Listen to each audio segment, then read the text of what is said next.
Salut à tous et bienvenue sous la serre à plan de la vie qui chante pour cette nouvelle vidéo dans laquelle on va parler du poireau. Le poireau qui est de la famille des alliums comme l'ail, la ciboulette ou l'oignon par exemple. C'est un légume feuille donc que l'on sème en jour feuille, si possible en lune montante. C'est un légume gourmand, un légume feuille donc gourmand d'azote mais gourmand aussi de matière organique, parce que c'est une culture très longue. Il va donc lui falloir des nutriments pour tenir l'année. Quand je vous dis que c'est une culture plutôt très longue, c'est-à-dire que moi je commence donc aujourd'hui les semis de poireaux d'été et les semis de poireaux d'automne-hiver. Donc je les sème aujourd'hui, ça va prendre du temps à naître, et je ne les planterai qu'aux alentours du 15 juin, peut-être avant, si on a de la chance. Mais bon, l'objectif c'est de les planter au plus tard au 15 juin, de les repiquer après au 15 juin, quand ils auront atteint la taille d'un stylo, on dit. La taille, voilà, pas de marque, mais la taille d'un stylo. Au moment de la plantation, il faudra leur faire un habillage, comme on dit, c'est-à-dire qu'il faudra leur couper les racines et un tiers de leur feuillage, ce qui va stimuler finalement l'implantation du poireau, le développement des racines, et comme je l'ai déjà dit pour le céleri, bon, c'est dans une moindre mesure, mais ça va quand même le forcer un peu à se développer en diamètre. Une autre chose qu'on recherche dans le poireau, en dehors de la grosseur du fût, c'est aussi la longueur du fût.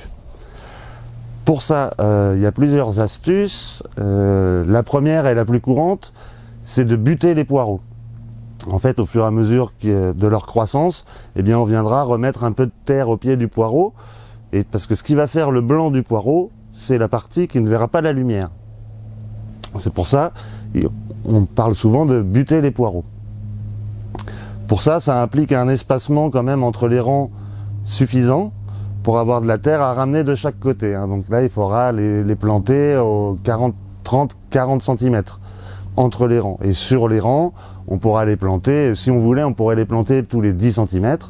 Mais bon, tous les 15-20, c'est bien, parce que c'est une culture qui a un faible pouvoir de canopée, si je puis dire. C'est-à-dire que son feuillage ne va pas couvrir le sol, ne va pas empêcher la lumière de faire germer les graines de mauvaises herbes. Donc tout au long de la culture, il va y avoir quand même un gros entretien de désherbage, exactement comme le poireau, comme l'ail ou les échalotes. L'autre méthode consiste justement donc à semer un peu en avance pour avoir des plants de poireaux assez hauts et finalement les planter très profond. C'est-à-dire que moi c'est comme ça que je procède, je fais un trou avec moi je le fais à la barre à mille, mais ça peut se faire avec un manche de râteau ou un bout de bois. Et donc je fais un trou d'une vingtaine de centimètres, ce qui me permet de m'assurer d'avoir un fût d'au moins 20 cm de haut. Et ce qui va me permettre également de resserrer les rangs, puisque je n'aurai plus à les buter, et ainsi de pouvoir augmenter ma production sur la même surface. C'est-à-dire que là, au lieu d'être sur du 30-40 cm, je vais être sur du 15-20 cm entre les rangs. Ce qui nécessitera quand même, du coup, un apport en fumier un peu plus conséquent. C'est toujours comme ça quand on veut intensifier un peu ses cultures sur un petit espace, forcément, il faut donner un peu plus à manger. Une des choses à faire très attention sur le poireau, c'est qu'il est malheureusement très souvent envahi par la teigne du poireau ou la mineuse du poireau, qui est en fait une petite mouche qui vient pondre dans le cœur du poireau, et la larve va descendre tout au long du fût. Alors ça va pas rendre votre poireau impropre à la consommation, mais bon, ils seront endommagés, Contre ça, les anciens disaient qu'il fallait passer tous les matins avec son arrosoir dans le cœur du poireau, arroser dans le cœur du poireau, qui retiendrait une goutte d'eau, et du coup la mouche ne pourrait pas pondre. C'est une des astuces. Sinon, eh bien, moi j'utilise particulièrement les filets anti-insectes.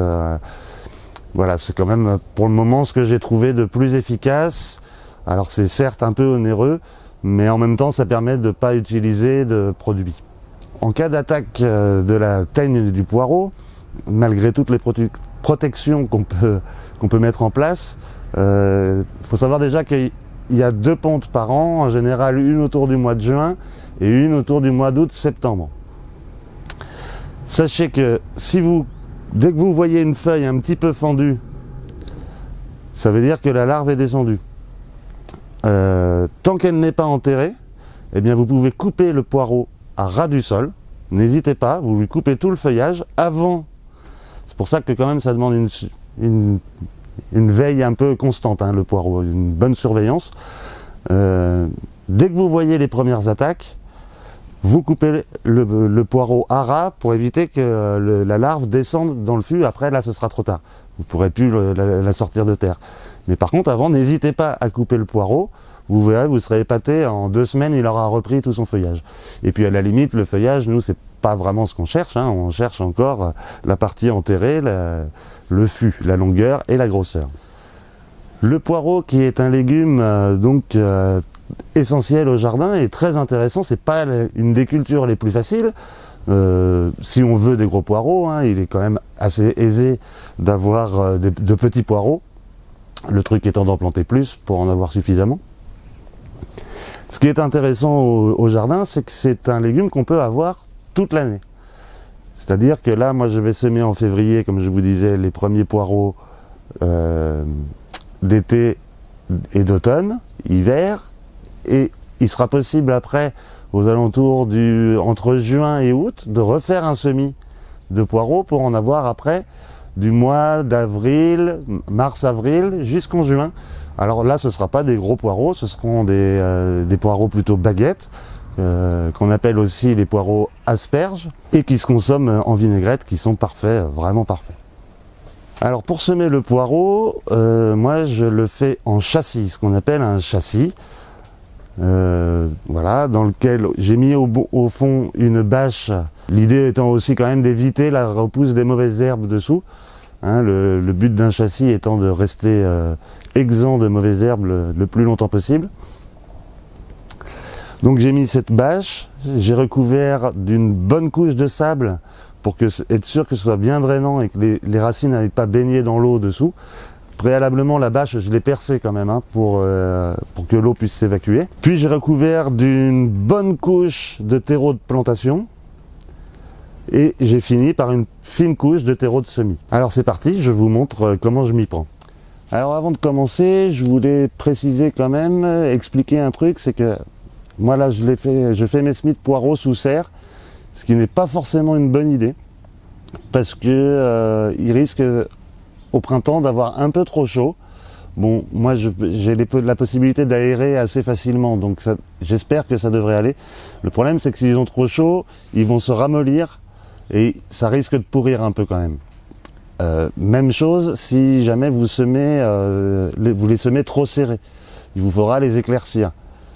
Ce qui n'est pas grave en soi, à la limite, ce que vous allez éclaircir après, vous pourrez les replanter dans un autre châssis ou essayer de continuer la croissance ou tout simplement les manger comme ça, hein, à savoir que la graine germée de poireau est juste délicieuse. C'est impressionnant la puissance du goût du poireau, c'est encore presque plus fort que le poireau normal, quoi, le poireau adulte si on peut dire. Alors allons-y. Là on a donc j'ai fait mon châssis dans lequel je me prends une petite règle. Et puis, je trace tous mes sillons.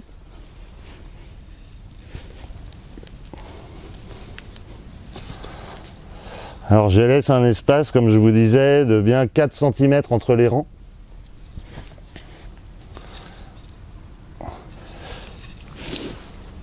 Et après, j'essaierai de les semer tous les 3 cm, mais je pense que je ne vais pas y arriver. Je vais, moi, utiliser la technique de l'éclaircissage. Parce que, encore une fois, la graine de poireau est toute petite. Et c'est pas évident de semer vraiment graine par graine. Donc à la limite, je préfère semer un petit peu trop dense pour être sûr d'avoir ma quantité et éclaircir après. Alors voilà, ça y est, on a fait donc tous nos sillons. On a pris nos graines. Vous pouvez utiliser un semoir, hein, ça marche très bien. Moi j'aime bien travailler à la main, ça me donne un contact direct avec la graine. Puis je me dis que pourquoi pas, il y a peut-être un transfert d'énergie ou je ne sais quoi qui ne peut pas gêner la pousse du légume. Donc j'ai fait mes sillons environ tous les 5 cm de, allez, 0,5 cm de profondeur. Hein, on est toujours sur le même principe, encore et toujours. On sème les graines, on les enterre à 1,5 fois à 2 fois leur taille. Donc vous avez vu, hein, la graine de poireau est toute petite, c'est pas la peine de les enterrer à 3 cm, certainement pas. Et ensuite, eh bien, j'y vais à la volée, en suivant mes sillons, en essayant de ne pas semer trop dense, encore une fois. Alors vous voyez, là, le problème d'être dans ma serre, c'est que je ne peux pas faire le tour pour aller, c'est un peu compliqué pour moi. Hein. N'hésitez pas, si vous voulez faire des châssis comme ça, pour les poireaux, vous pouvez tout à fait les faire dehors. Pour les poireaux, comme pour les oignons d'ailleurs, hein, que j'ai à côté, ça marche très bien. Sachez aussi que sur ce principe-là, vous pouvez aussi cultiver hein, directement dans des châssis comme ça. Vous pouvez cultiver de la laitue, de la betterave, du radis, du navet. Voilà, alors là, il faudra quand même pouvoir les mettre sous abri. Mais à la limite, dehors, mettre une bâche sur des arceaux suffirait à les abriter suffisamment, avec peut-être un petit voilage les jours où les gelées s'annoncent un peu plus sévères. Mais voilà, ça fonctionne très bien comme bac de culture aussi.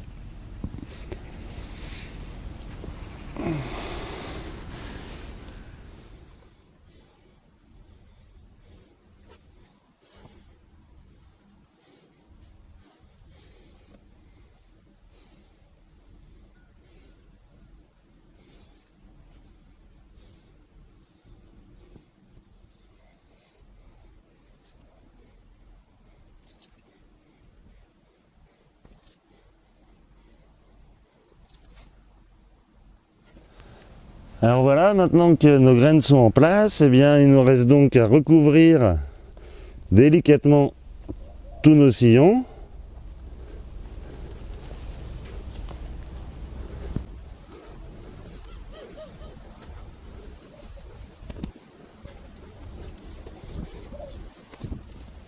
Ensuite, avant-dernière étape, eh bien, il nous faut faire ce qu'on appelle plomber le semis, hein, c'est-à-dire le tasser. C'est un peu ce qui se passe dans la nature, hein, vous voyez, par exemple, qui a un chevreuil, qui a un sanglier, qui a un lapin, un lièvre plutôt, passe et finalement tasse le semis. Et alors le fait de plomber le semis, eh bien ça permet aux graines, aux racines dès qu'elles vont naître, de ne pas se retrouver à l'air. Les racines détestent le contact avec l'air. Donc le fait de tasser comme ça fait que quand ça va germer, eh ben, elles ne risquent pas de se retrouver dans un trou, quoi, par exemple. Parce que là, du coup, le développement de la plante en souffrira cruellement. Et ça, je le rappelle, ça vaut quand même pour tous les semis aussi.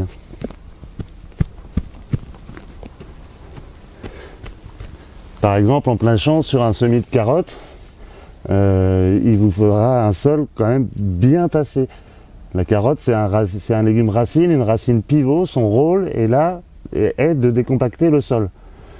Donc pour ça, il faut lui faire croire qu'elle est dans un sol tassé. Voilà, bon, la carotte, on aura l'occasion d'en reparler plusieurs fois à mon avis.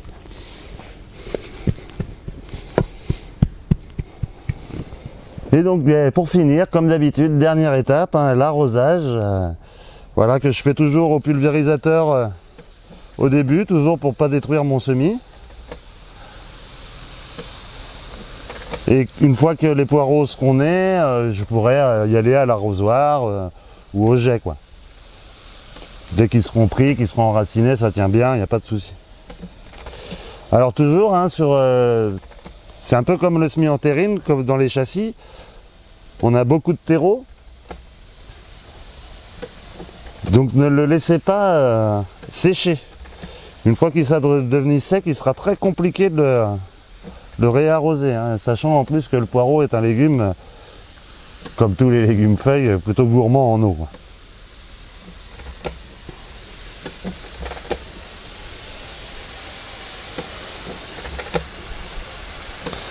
Alors comme d'habitude, un premier arrosage abondant, et comme ça après on n'aura plus qu'à suivre tranquillement un petit peu tous les jours.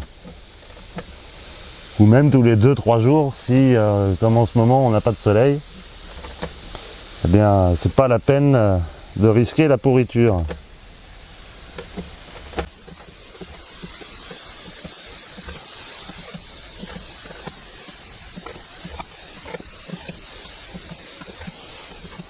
Alors voilà, c'est fini pour cette vidéo sur le poireau. Je pense vous en avoir déjà dit pas mal.